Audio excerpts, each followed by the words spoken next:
ছোটবেলা থেকেই আমি রবিবারের জন্য অধীর আগ্রহে অপেক্ষা করে থাকতাম যে রবিবারটা কবে আসবে। মানে রবিবার মানে আমার কাছে ছুটির দিন। বিয়ের পর তো যে ডিউটিতে পড়েছি, কি রবিবার কি সোমবার, আমাদের মতো গৃহপ্রবধূদের কোনোদিনও ছুটি নেই। তবুও রবিবার করে আমার হাজব্যান্ড আমাদেরকে ঘুরতে নিয়ে বেরোয়, সেই জন্য এখনও বিয়ের পরেও রবিবারের জন্য আমি ওয়েট করে থাকি। মানে কবে এই রবিবারটা আসবে আর এই সংসারে একঘেয়েমি জীবন থেকে একটু ছুটি, মানে বিকেল সময়টা একটু ঘোরাঘুরি। আর ভাগ্য করে বরটাও পেয়েছি, প্রত্যেক রবিবারে আমাদেরকে কোথাও না কোথাও ঘুরতে নিয়ে যাবে। আজকে গিয়েছিলাম একটা ফাঁকা জায়গায়, মাঠে, মানে গ্রাম পরিবেশে। ভেবেছিলাম প্রথমে যে পার্কে যাব, কিন্তু যে গরম পড়েছে আর ইচ্ছে হলো না। তো যাই হোক, দেখলেই চাউমিন খেয়ে বাড়িতে চলে এলাম।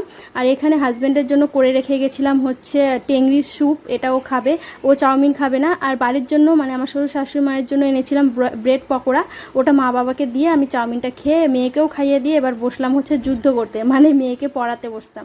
তো পড়াটা কমপ্লিট করে এবার রান্নাঘরে চলে এলাম।